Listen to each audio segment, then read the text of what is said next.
Next होगा question number 3।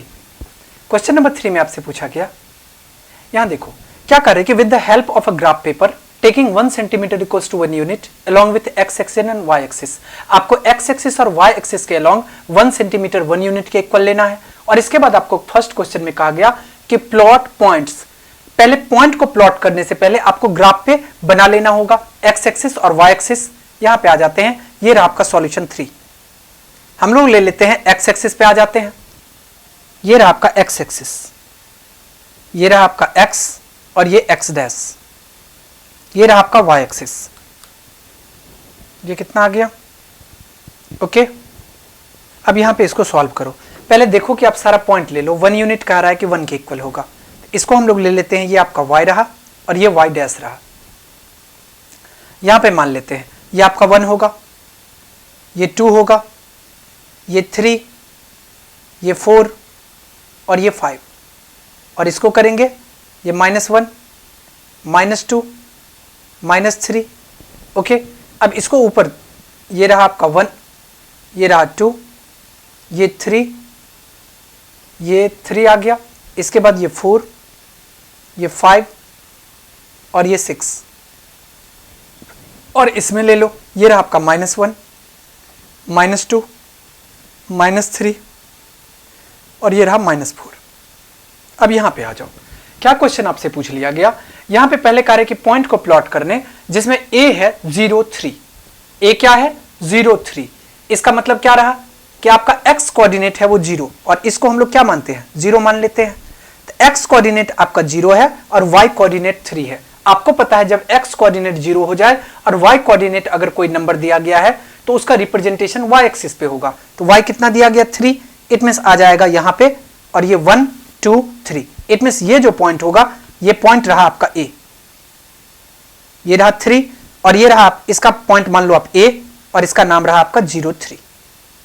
It's okay. अब हम लोग चलते हैं सेकेंड पॉइंट पे। सेकेंड पॉइंट में रिप्रेजेंट करने का रहा है आपको b 2, 3।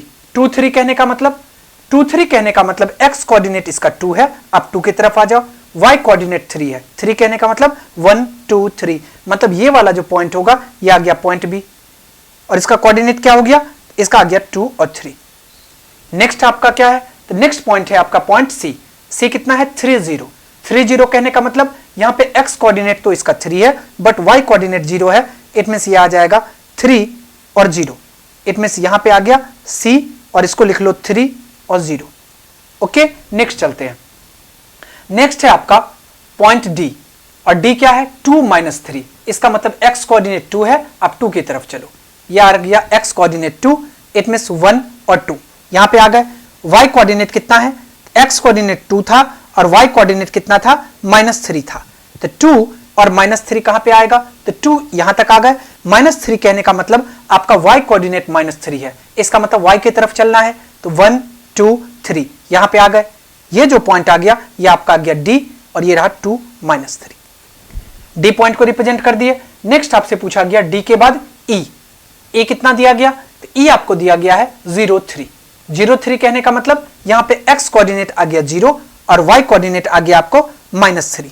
तो ये रहा आपका 0 और कितना दिया गया? 0 और दे दिया गया आपको -3। ये आपका आ जाएगा e। -3 कहां होगा? तो -3 आपको y एक्सिस पे होगा, तो -1, -2, -3। इट मींस ये रहा आपका पॉइंट e और यहां पे लिख लो आप 0 और -3। फर्स्ट क्वेश्चन में आपको कह रहा था सबको रिप्रेजेंट करने, आपने रिप्रेजेंट कर लिया a, b, c, d और e। It's okay. अब आपसे क्वेश्चन में पूछा गया, हमने फर्स्ट में कह रहा था प्लॉट करने, प्लॉट कर दिए। सेकंड क्वेश्चन आपसे पूछा गया कि reflect points b, c, d on the y axis and name them b dash, c dash, d dash respectively. अब यहां पे रिफ्लेक्ट करने, अब आ जाओ आप अपने ग्राफ पेपर पे। अब देखो कि अगर हम b को रिफ्लेक्ट करेंगे तो ये कहां आ जाएगा? ये इस तरफ आ जाएगा, जो बन जाएगा क्या? b dash. b डैश का कितना होगा? तो कोऑर्डिनेट इसका हो जाएगा -2 और 3।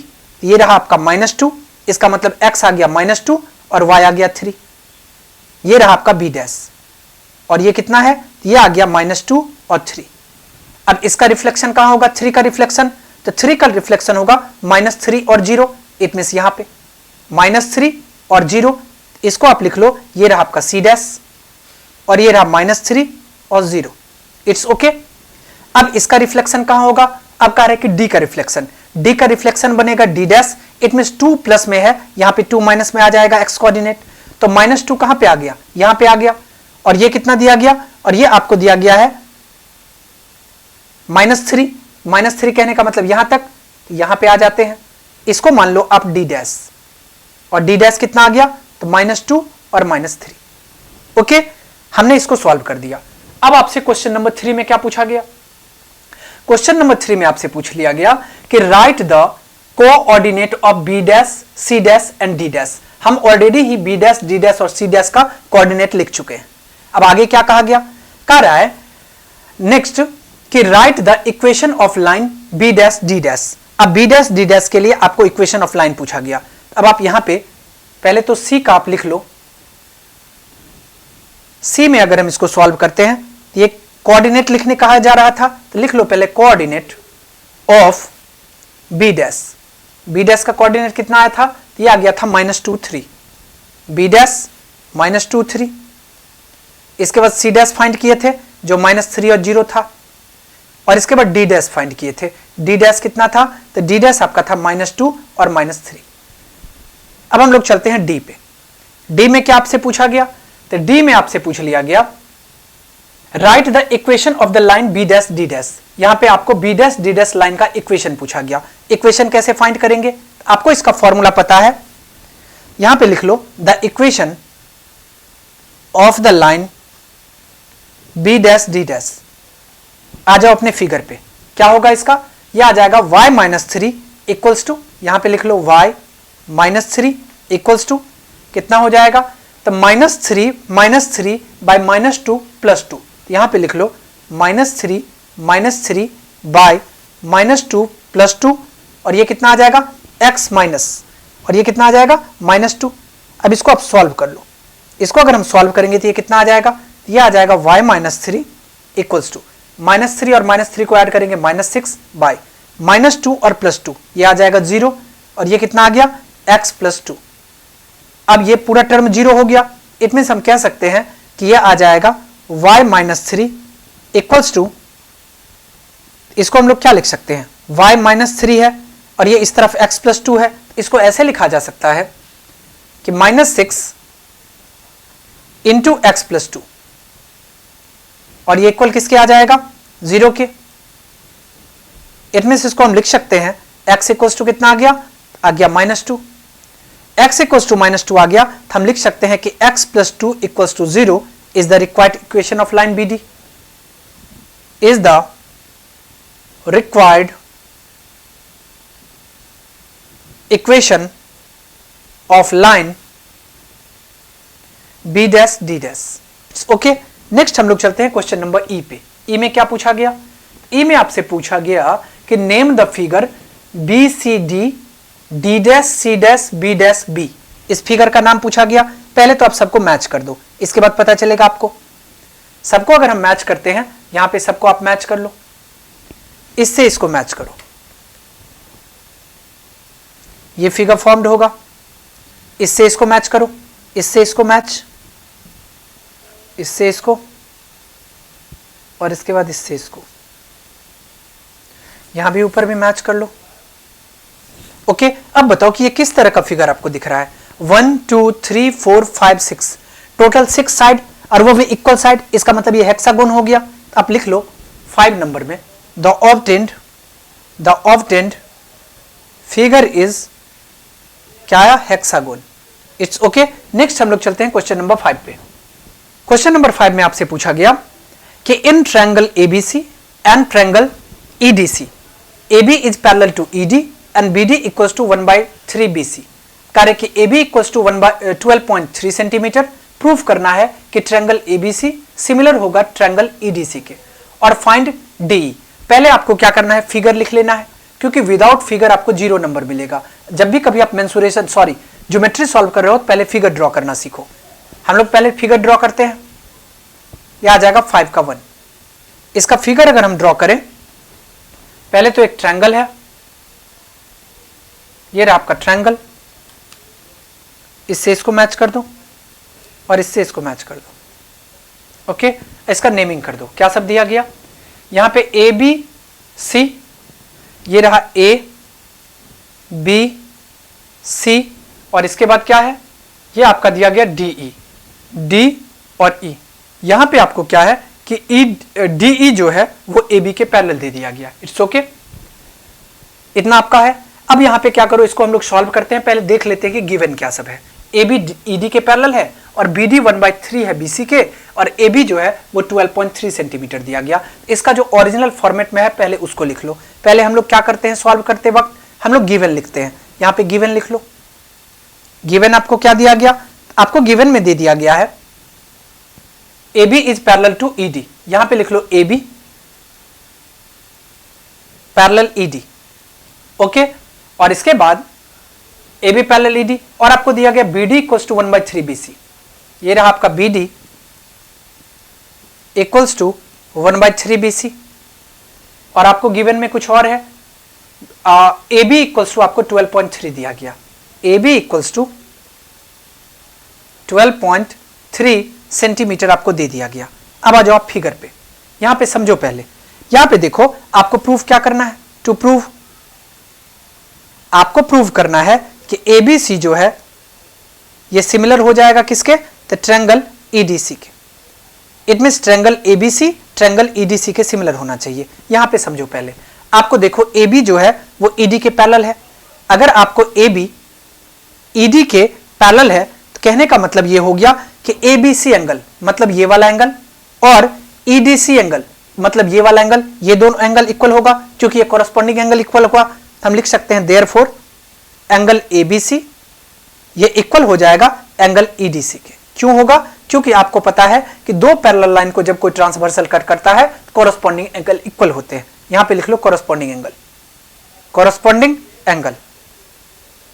ओके, अब यहां पे आ जाओ, बी ए सी मतलब ये वाला एंगल, इसके बाद डी ई सी ये वाला एंगल, ये दोनों भी तो कॉरस्पॉन्डिंग एंगल होगा। यहां पे लिख लो एंगल बी ए सी ये इक्वल आ गया एंगल डी ई सी के। ये भी रीजन क्या है? ये भी कॉरस्पॉन्डिंग एंगल है। इट मींस अब देखो, इसके पास भी एंगल सी और इसके पास भी एंगल सी, दोनों के पास एंगल सी कॉमन है। It means angle c equals to angle c आ गया कॉमन, ये आ गया common.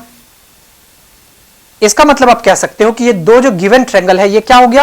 A a similar criteria से इक्वल आ गया bye A similarity criteria.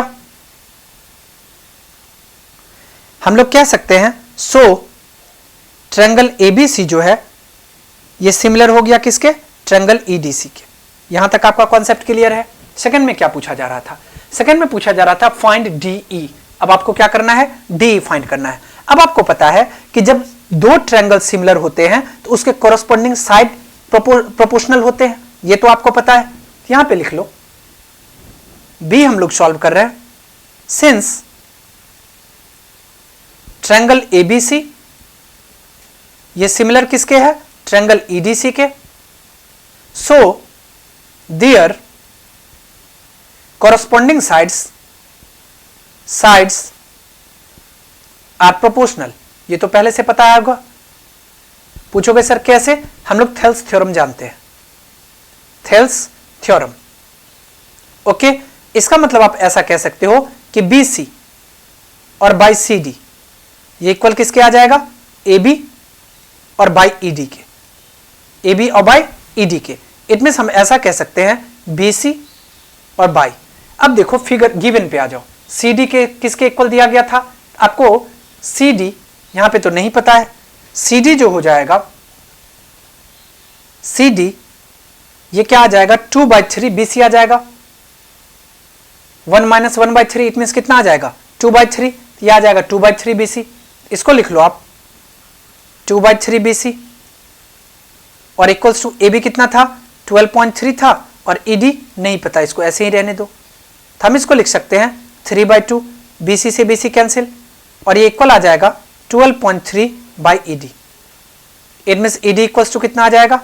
E D equals to आ जाएगा 12.3 इंटू 2/3। इट मीन्स ये कितना आ गया? 8.2 सेंटीमीटर का।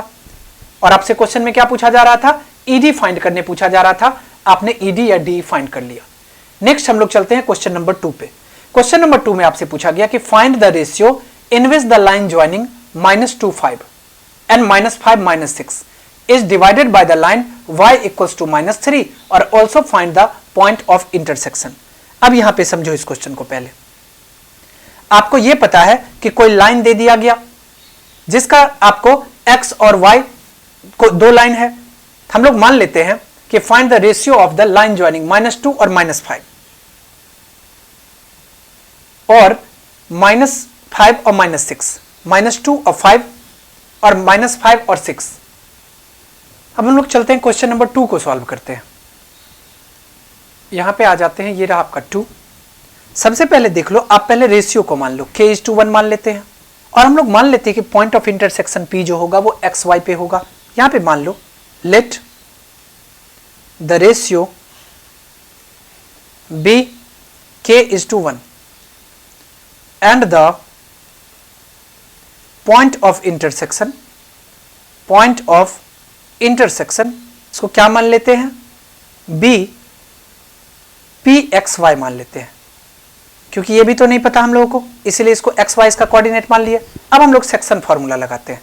आप अगर सेक्शन फॉर्मूला लगाते हो इसका बाय सेक्शन फॉर्मूला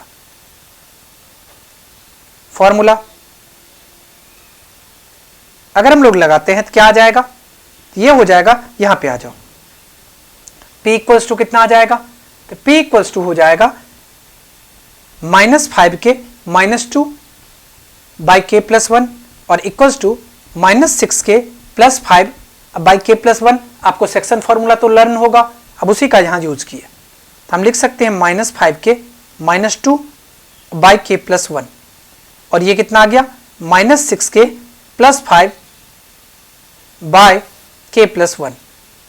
अगर इसको सॉल्व किया जाए तो कितना आ जाएगा। अब हम लोगों को यह पता है कि आपको गिवन दिया गया है P line, y equals to कितना है, तो y इक्वल्स टू आपको दे दिया गया है यहाँ पे -3। इट्स ओके, ये तो आपको गिवन है। तो यहाँ पे आप लिख सकते हो given that P lies on the line y equals to -3। इसका मतलब आप क्या लिख सकते हो, -6 + 5 बाई k+1, ये इक्वल किसके आ जाएगा, -3 के, ये k+1 और ये इक्वल आ गया -3 के। इसको सॉल्व करो, ये आ गया -5 और -6 और +1, ये -1 और ये इक्वल कितना आ जाएगा, तो -3 से मल्टीप्लाई हो जाएगा k+1 का। अगर इसको सॉल्व करेंगे तो कितना आ जाएगा, -1 इक्वल्स टू -3 के और -3। इसमें से इसको लिख सकते हैं, इस तरफ शिफ्ट करेंगे तो यह आ जाएगा -1 + 3 और इक्वल्स टू आ गया -3 के, तो यह आ जाएगा 2 इक्वल्स टू कितना आ गया, -3 के और k इक्वल्स टू कितना आ गया। इसको अगर सॉल्व किए तो ये आया -6 + 6k था ना, 6k था ना, ये 6k लिखना भूल गए। इसका मतलब अब इसको फिर से सॉल्व करना होगा। यहाँ पे अब k लिख लो पहले, क्योंकि यहाँ की नहीं लिखे। इसका मतलब अब क्या आ जाएगा, ये आ जाएगा -6k + 5 और इक्वल किसके आ जाएगा, इस तरफ आ जाएगा, तो -3k और -3। अब इसको हम लोग सॉल्व करेंगे तो ये आ जाएगा -3k और ये इक्वल किसके आ जाएगा, -8k, क्योंकि ये इस तरफ शिफ्ट हुआ, ये इस तरफ शिफ्ट हुआ।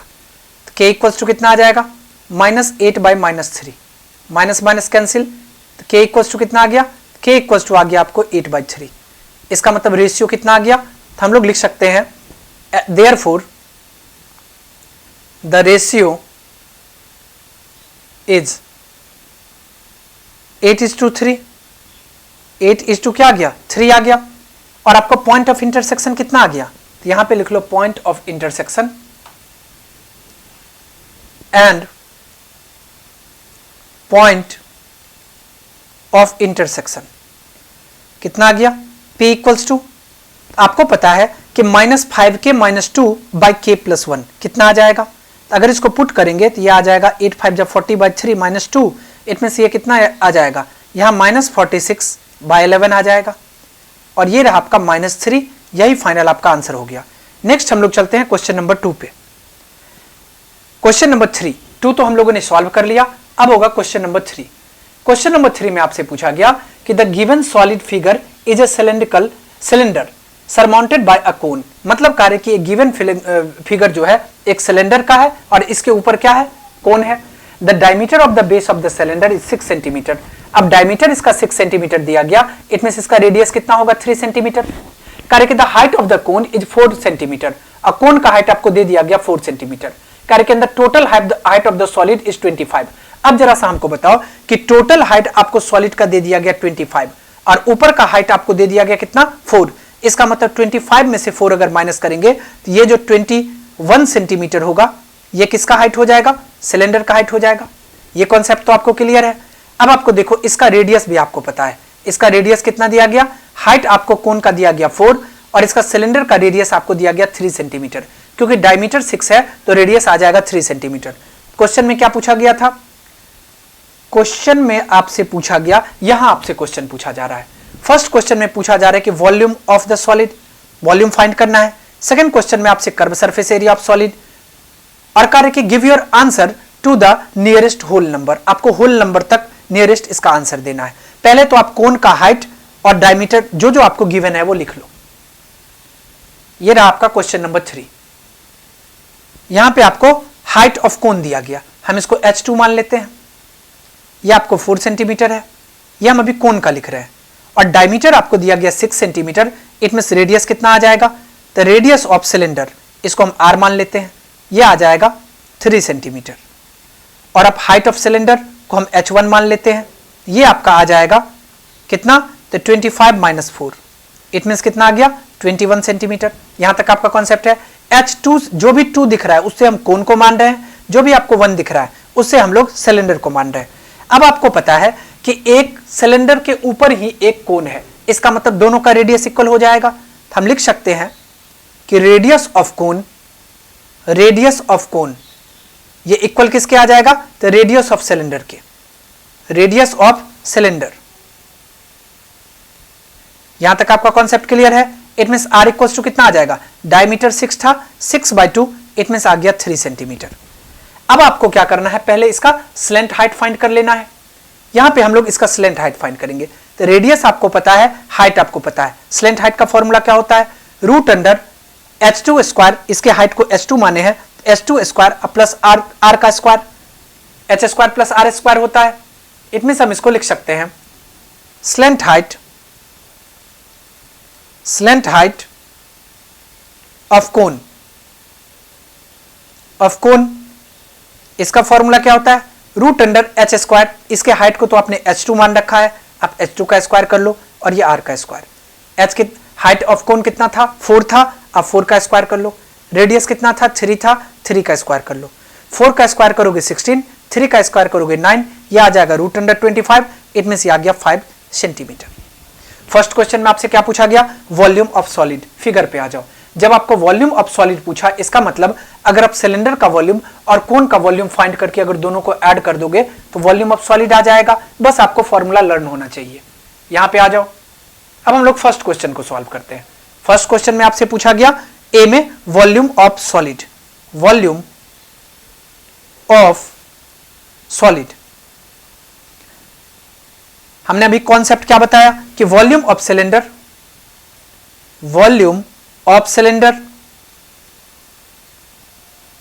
Plus volume of cone. अब बताओ सिलेंडर के वॉल्यूम का फॉर्मूला क्या होता है, पाई आर स्क्वायर एच होता है। पाई आर स्क्वायर, आपने सिलेंडर के हाइट को h1 मान रखा है। और वॉल्यूम ऑफ कोन का फॉर्मूला क्या होता है, 1/3 पाई आर स्क्वायर एच। तो 1/3 पाई आर स्क्वायर एच, और h के प्लेस पे आपने h2 मान रखा है। हमने r को r ही रखा क्योंकि दोनों का r इक्वल है, इसीलिए हम r ही रखे दोनों के प्लेस पे। बातें समझ में आ गई। अब हम लोग चलते हैं सॉल्यूशन पे। अब जिसका जो वैल्यू है वो उसके प्लेस पे लाके पुट कर दो। इट मींस हम पाई का वैल्यू तो आपको पता है। यहां पे देखो पाई स्क्वायर दोनों के पास है, आप कॉमन ले सकते हो।